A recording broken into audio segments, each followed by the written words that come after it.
Hi, Dan and Robin here with Lean Healthy Ageless. We're co-authors of the Eat, Live, Thrive diet, and we're here to give you some healthy snacking tips today. Well, we have a plethora of different types of snacks. You might find these in your cabinet, whether you chose to put them there or somebody else in your family. So what would we... I forgot to bring these out, Robin.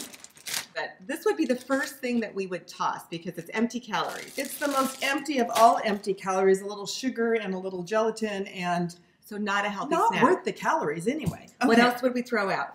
This would be the Number second 2 thing I would throw out. These are Cabaret crisp buttery crackers. They're made with white flour, vegetable shortening. Toss them. Okay, those are bye-bye. Then here we're no fun at all. We're not No, fun. we have wonderful alternatives. So let's talk about this. So we've got the kettle-cooked original Lay's potato chip. Potatoes, not necessarily bad.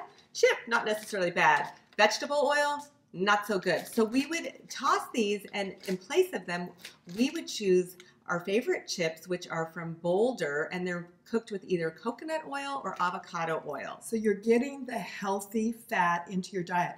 What's the challenge? Eating too many of them. Yes. What could you eat just a ton of that's really healthy? A lot of foods, but one of my favorites. Nuts.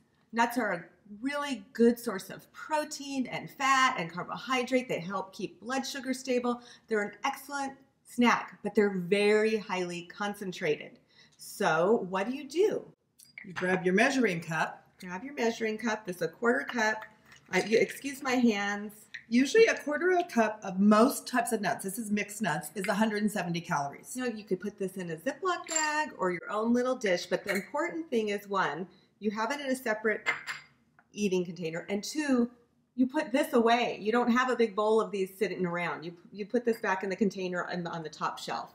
Exactly. Away from sight, because it's really easy to just keep grabbing those. So instead of self-control, you use portion control, and that helps with the self-control. And the same thing with the chips. I mean, yes. If you get the chips, it's usually 11, 12 chips in a serving. Count them out, and then zip up that other bag or put a clamp on it and put it on the top shelf. And put a clamp on your lip. Okay, so let's talk about a couple of these crunchy treats. These are all non-GMO, non-genetically modified products, which that's good. Which one of these isn't like the other one, like Sesame Street used to say? Well, this one is full of something we want you to avoid, which is inflammatory vegetable oils. Such as? Canola oil, soybean oil, safflower oil, anything that says vegetable oil, vegetable shortening. Corn oil. Corn oil, yes, thank you. So which ones are good? Avocado oil, coconut oil, olive oil.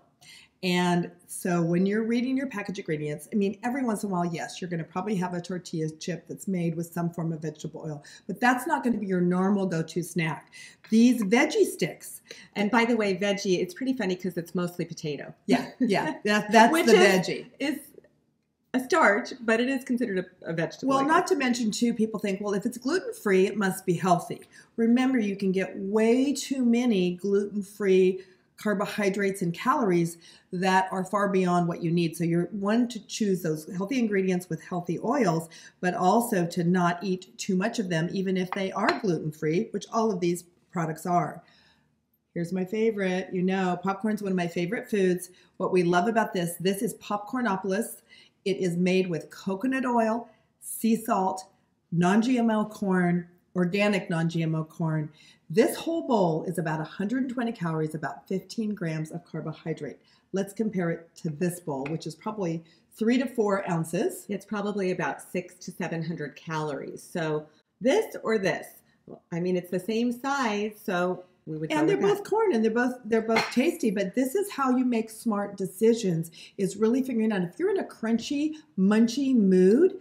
You don't want to eat maybe 8 or 10 corn chips. You won't be satisfied. But if you slowly eat one little kernel of popcorn at a time, you've got this whole bowl to eat, chances are you're going to be satisfied and be in a reasonable zone for that snack. Now let's talk about this real quick, because this is corn.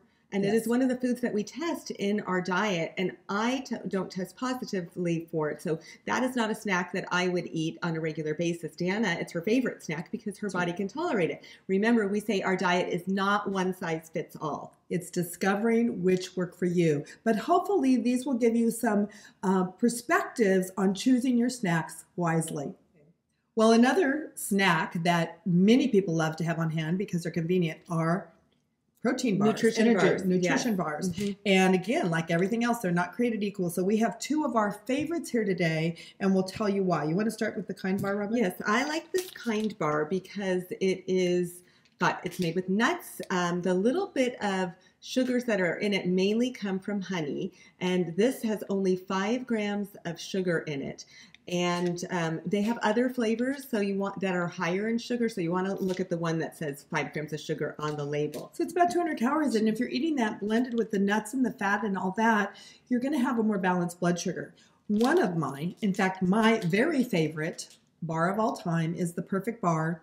It's made here in San Diego, and it is made with organic raw honey. The only grain in here is rice flour. It is made with a lot of really good high quality peanut butter.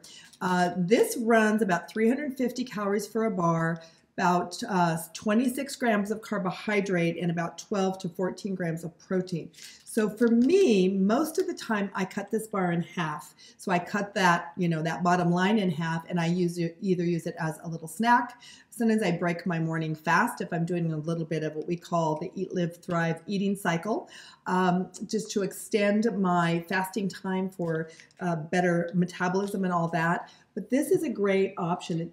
And actually, one of the things that I like about how Dana eats that bar is because once she cuts it in half might not seem that much, but she takes that half and she cuts it up in little bite-sized pieces and then puts it on a little tray. So it becomes more of a nibbling kind of a snack. And it actually lasts. I drink it with my morning Nespresso, and it actually feels like a pretty decadent little treat. Sometimes I do it in the middle of the day if I just want something sweet. So be wise in making your choices. As you get to know the things that you enjoy, that are healthier choices, and the amount you can eat them in, it helps you keep on track so you can truly eat, live, and thrive.